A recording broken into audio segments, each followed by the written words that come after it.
Well, we've made it to episode 200 of Don't Talk TV, which is hard to believe that I've recorded that many episodes. I was hoping to do something special, something a little bit more involved for the episode, but my volunteer PR guy Richard is absolutely swamped. I'm absolutely swamped. We just don't have time to do anything other than just a casual episode talking about some interesting cases that have come up in the law lately. So today we're going to talk about the acquittal of Umar Zameer. We're going to talk about a citizen's arrest that happened at an LCBO in Ontario recently, and we'll talk very briefly about the land expropriation in Wilmot Township, also in Ontario.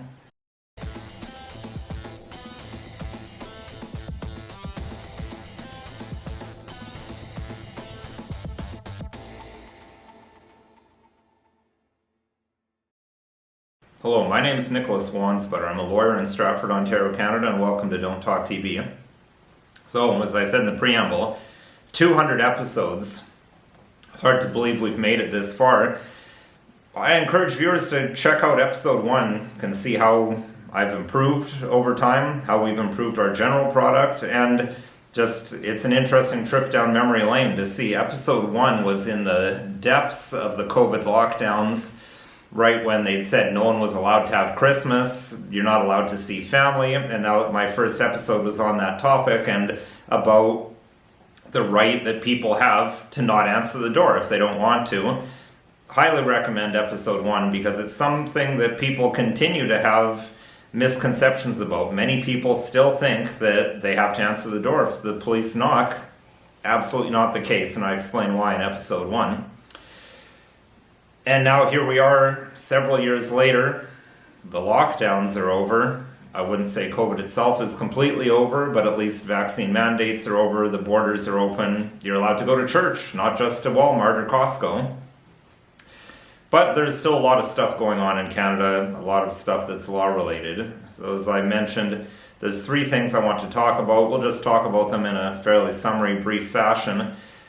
The acquittal of Umar Zameer, the citizen's arrest at an LCBO recently here in Ontario, and the proposed land appropriation also going on in Ontario and Wilmot Township specifically. So dealing specifically with Mr. Zameer, this is a case from Toronto. He was accused of first-degree murder, among other charges, of Detective Constable Jeffrey Northrup. The very brief background on this, as I understand it, is Mr. Zameer with his wife and young child were in his car, and suddenly these 2 ununiformed officers rushed up to his vehicle and started screaming at him to get out of the vehicle. He panicked. He didn't know who these people were, according to his testimony, and he was acquitted, so obviously the jury believed it.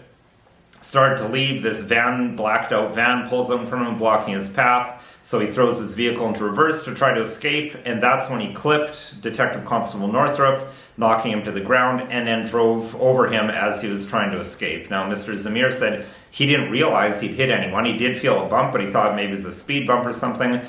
You can imagine what the amount of adrenaline must have been going through his system at that time. Again, his wife and young child are with him in the vehicle.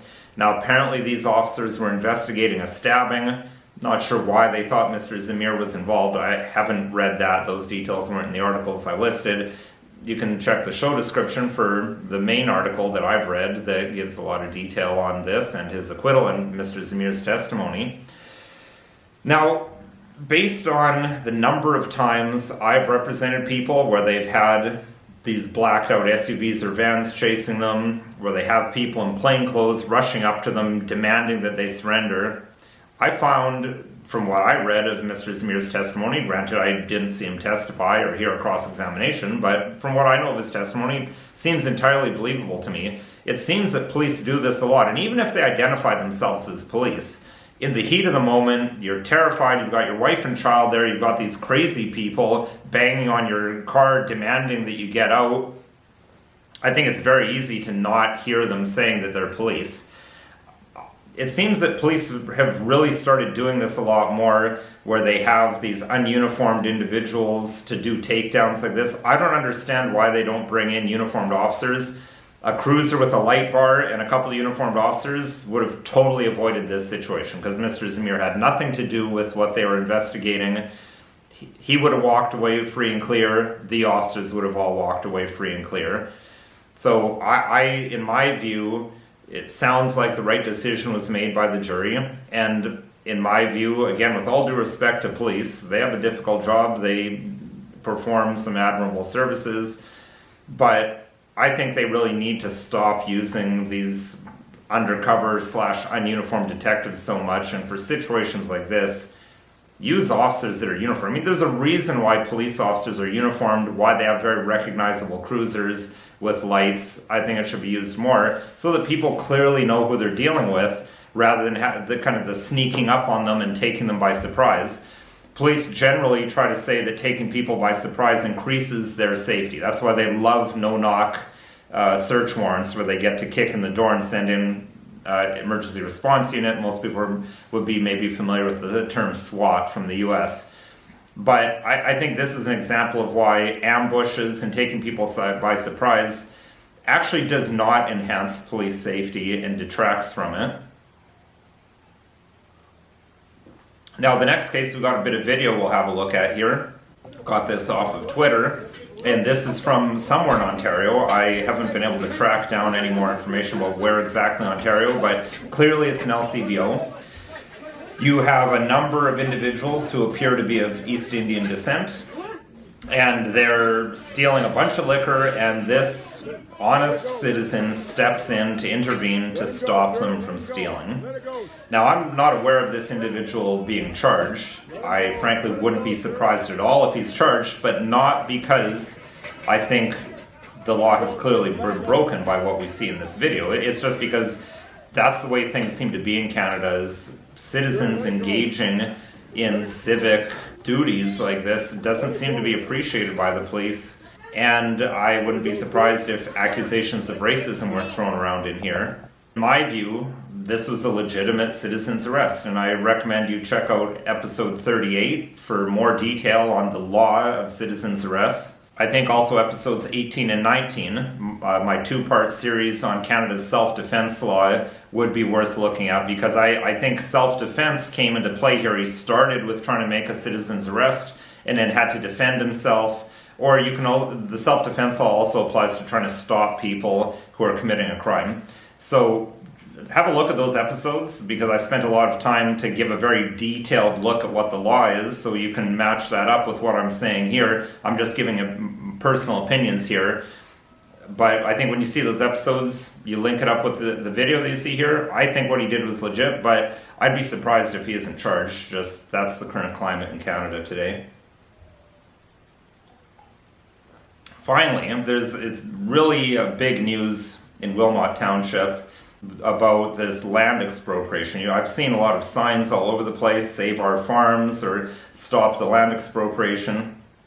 So a lot of people have been asking us about, well, what's our position on this? Now, I'm going to cop out a little bit here and say, firstly, I don't know enough about land expropriation law to have a really firm position, certainly not one that's could be taken as a lawyer's position versus just a layman's position.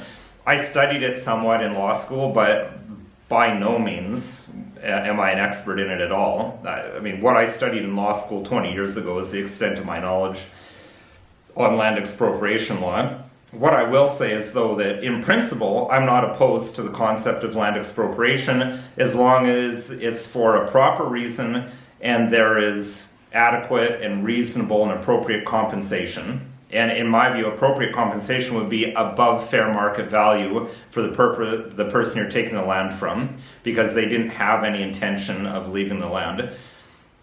Now, what's really concerning about this case is not land expropriation in and of itself. It's the absence of any even remote concept of transparency, and again, this breakdown of the rule of law. I'm fine with land expropriation in a context where there is rule of law. It's very firm and solid. I don't think we're at that point in Canada. And I mean, here, the government won't even say what the land is being expropriated for. It's for an undisclosed project. That is totally wrong, in my view. Not expropriation in and of itself, but taking it for some secret project. I mean, I don't know, is this going to be a cricket farm or another battery plant?